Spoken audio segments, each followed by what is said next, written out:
की, सद्गुरुओं ने बहुत मेहनत की है, बहुत समझाया है और कहा है बार बार कि अपने अंदर उसे जागरूक करो, और बार बार कहा है कि संतुलन में रहो, अधर्म में मत जाओ, लेकिन हम लोग उसको मानते नहीं। आज लोग देखते हैं कि जो लोग कहते हैं कि हम बड़े धार्मिक हैं, इधर धार्मिक कहते हैं, उधर लोगों को मारते पीटते रहते हैं, या कहते हैं हम धार्मिक हैं अपने घर वालों को सताते हैं, कहते हैं हम धार्मिक हैं और किसी को गरीबों को सताते हैं। ऐसे आदमी धार्मिक हो नहीं सकते हैं, क्योंकि परमात्मा का एक धर्म है सिर्फ, जो है प्रेम, जो है सिर्फ प्रेम। प्रेम के अलावा परमात्मा और कुछ नहीं। अगर उसको हमारे प्रति प्रेम नहीं होता तो उसने हमें इंसान न बनाया, इतनी मेहनत न की होती, हालांकि हमने उसके प्रति कुछ नहीं किया। अगर इंसान सोचे आज हमने भगवान के प्रति क्या किया, ये तक तो नहीं हुआ कि हम धर्म से रहें, ये तक तो नहीं हुआ कि हमने प्रेम बांटा, ये तक तो नहीं हुआ कि हमने दूसरों की कोई पूछताछ करी जो उसी के बंदे बैठे हों। सब गलत सलत चीज़ों को धर्म मान करके जब हम चल पड़ते हैं, तब अपने बच्चे पूछते हैं कि अगर यही धर्म है तो हमें ऐसा भगवान नहीं चाहिए। वो भी उनकी बात सही है। तो सहयोग जो है एक समाजोन्मुख है, समाज की तरफ उसकी दृष्टि है। जब आप सहयोग में आते हैं तो आपको ये सब गलत धारणाएं अपनी तोड़नी पड़ती। तब बहुत से लोग बुरा मान जाते हैं कि जैसे समझ लीजिए कोई सहयोग में आया और हमने कहा कि देखिए आप डावरी नहीं ले सकते, तो वो नाराज़ होकर चले जाते हैं। चले जाए, भले चले जाए, क्योंकि यहाँ गलत आदमी बिठाने से फ़ायदा क्या? क्योंकि सहयोग चीज़ ऐसी है कि जिसमें आपको कुछ बनना पड़ता है। कोई सर्टिफिकेट नहीं मिलने वाला आपको कि आप साहब सहयोगी हो गए, आप में इससे बनना पड़ता है। अगर आप इसमें कुछ बनिएगा नहीं तो आपके हाथ में चैतन्य नहीं आएगा, नहीं आपको माना जाएगा कि आप आत्म साक्षात्कारी पुरुष हैं।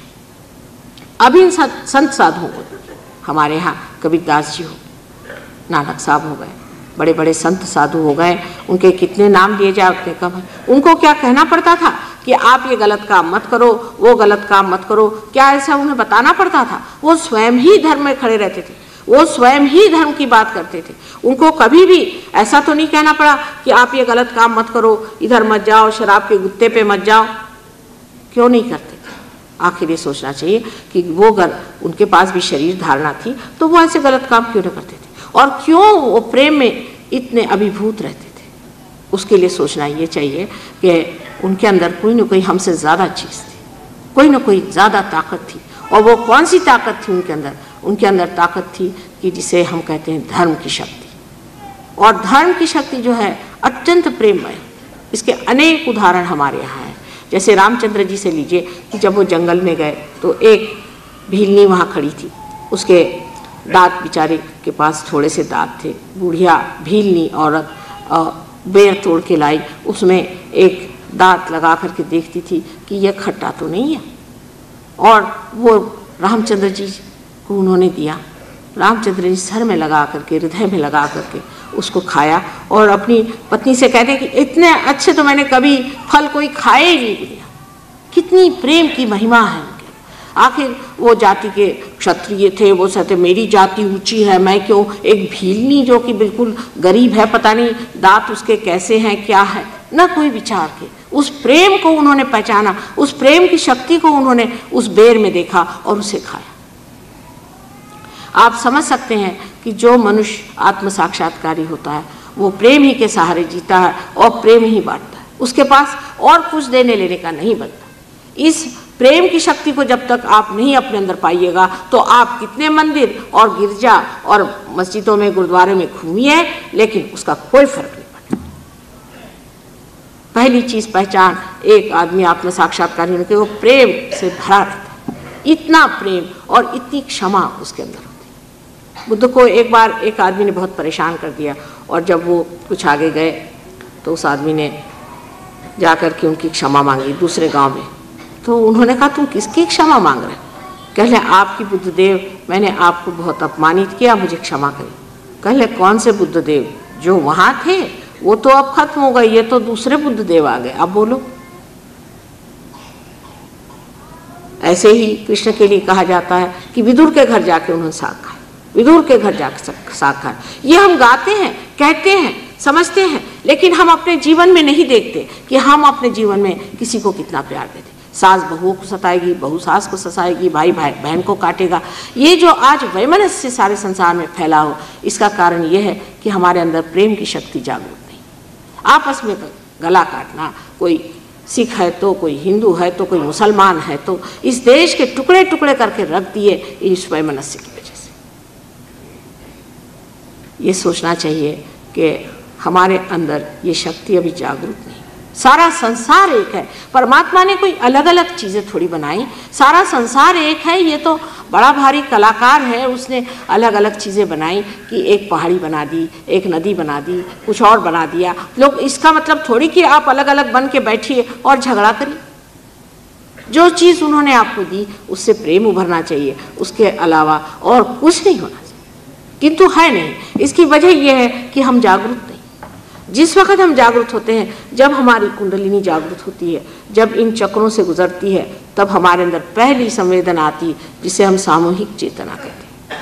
सामूहिक चेतना का मतलब यह है कि हमारी जो नसें हैं, जो हमारे सेंट्रल नर्वस सिस्टम है, क्योंकि उत्क्रांति की बात है ना, ये उत्क्रांति में जो नया पदार्पण होता है, जो नया स्टेप आप लेते हैं, उस स्टेप में आप महसूस करते हैं कि आपके हाथ में ही आप महसूस करने लगते हैं, इन उंगलियों के चक्रों पे ही आप जान जाते हैं कि आपकी क्या दशा है और दूसरों की क्या दशा है। ये जब घटित होता है तब दूसरा कौन है, सवाल ये खड़ा होता है कि दूसरा है कौन। जब ये सवाल आता है तब फिर प्यार का सागर उमड़ पड़ता है कि दूसरा कौन है। ये तो मेरा ही है, ये तो मेरा ही सब कुछ है, अब दूसरा कौन है। दूसरा जब कोई रहा ही नहीं तो झगड़ा किस चीज़ का। जब सब हमारे ही अंदर हो गए तो किससे झगड़ा किया जाए। क्या इस आँख को निकाल दिया जाए कि इस उंगली को काट दिया जाए। ऐसा विचार सिर्फ दिमागी नहीं होता, ये हमारे नर्वस सिस्टम में आ जाता है। जैसे कि हम गंदगी को अपने नाक से सूंघ सकते हैं, उसी तरह वैमनस्य की गंदगी हमारे अंदर एकदम से महसूस होने लग जाती है और चाहते हैं नहीं ये चीज़ नहीं चाहिए। जब धर्म जागृत होता है तो हमारी इतनी धार्मिक चेतना ज़बरदस्त हो जाती है कि उस धर्म के अंदर हमें बताने की ज़रूरत नहीं कि अधर्म क्या है, मनुष्य एकदम उसे छोड़ देगा। पर इन लोगों ने बहुत मेहनत की।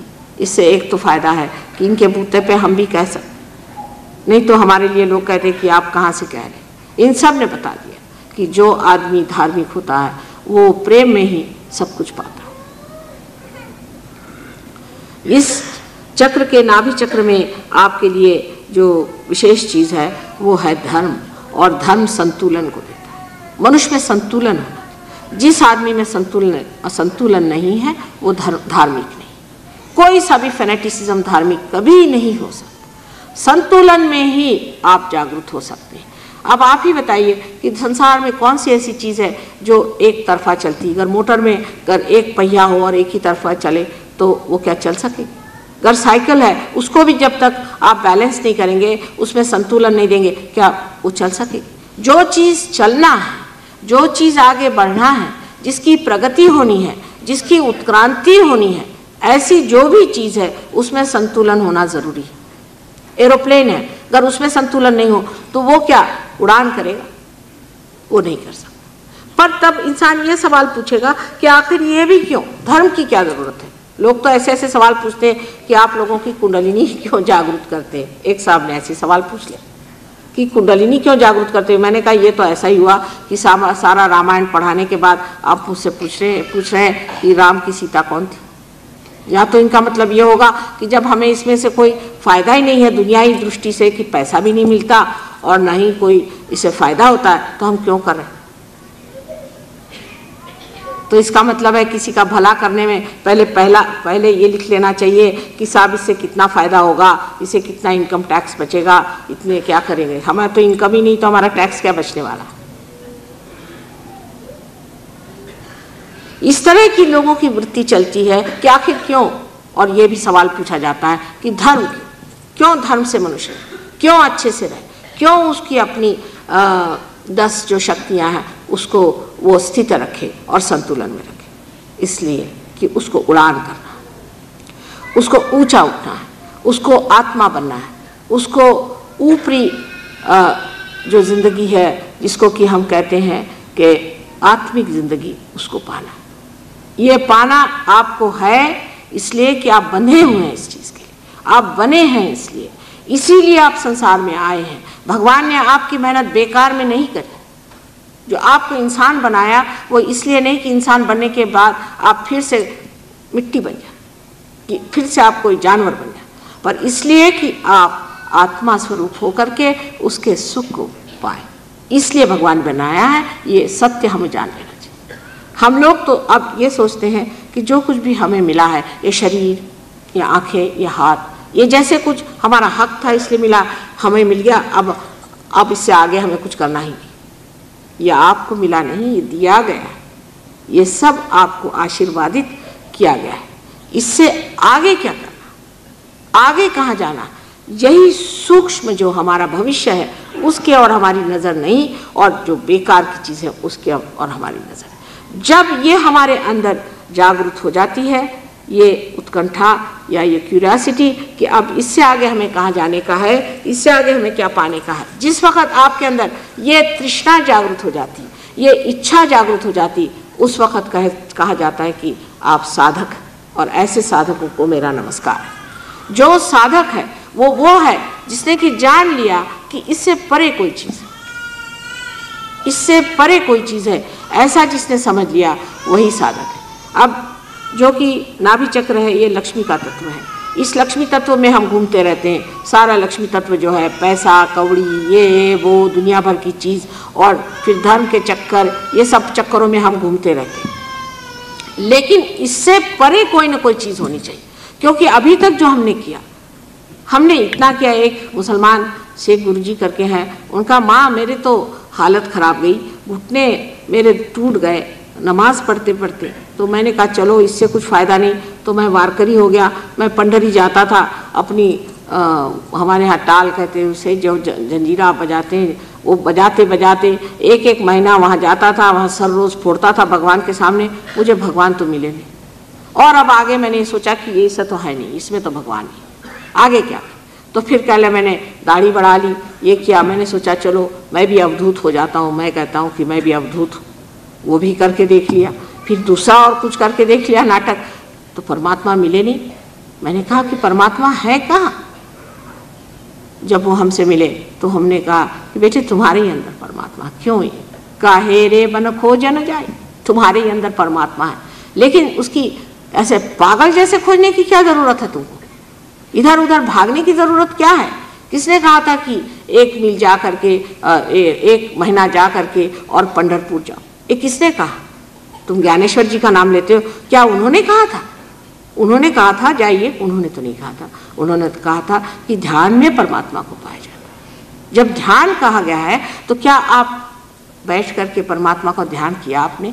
क्या आपने सोचा कि आगे जाना है? जिस दिन ये मनुष्य के मन में भावना आई, उसी दिन लक्ष्मी से महालक्ष्मी का तत्व बन जाता। जिस दिन ये विचार उसके अंदर जागृत हुआ कि इससे आगे कोई चीज़ पाने की है, उसी दिन उसका जो लक्ष्मी तत्व है वो महालक्ष्मी तत्व बन जाता। और महालक्ष्मी तत्व जो है, उसी से हमारी सुषुम्ना नाड़ी जो है, जो पूरी ऊपर से नीचे तक मध्य मार्ग है, जिसे मिडिल पाथ कहा जाता है, वही मध्य मार्ग पूरी तरह से स्थापित हो जाता है। उस मध्य मार्ग में जो शक्ति है वो इस वक्त सीमित है, लेकिन नज़र आपकी ऊंची हो जाती, नज़र आपकी ऊंची हो जाती। धीरे धीरे ये बाह्य की उपकरण और ये जो आंदोलन है, ये सब खत्म हो करके इंसान उस दिशा की ओर बढ़ता है जिधर उसे बढ़ना है। आप कहें कि हमें कुंडलिनी का जागरण नहीं करना है, न कराइए। कोई आपको ज़बरदस्ती कभी कोई कर ही नहीं सकता इसमें। ये तो जब तक आपके अंदर महालक्ष्मी का तत्व जागृत नहीं होगा, तब तक हमारे हाथ टूट जाएंगे, आप पार नहीं हो सकते। अगर आपके अंदर ये महालक्ष्मी का तत्व जागृत हुआ कि इससे परे कोई चीज़ जिसे पाना है, और जो आज तक हम करते आए वो तो सिर्फ तैयारियां थी, वो कुछ हमने रास्ता उठाया नहीं अभी तक, हमारी कदम अभी तक उधर बढ़े नहीं। जब तक ये भावना अंदर नहीं आती कि हमें कहीं और ऊपर उठना है, तब तक आपका महालक्ष्मी तत्व जागृत नहीं। और जब ये जागृत होता है तब धर्म की परिपूर्ति हो जाती, तब धर्म में आप पूर्ण हो जाते। फिर ऐसे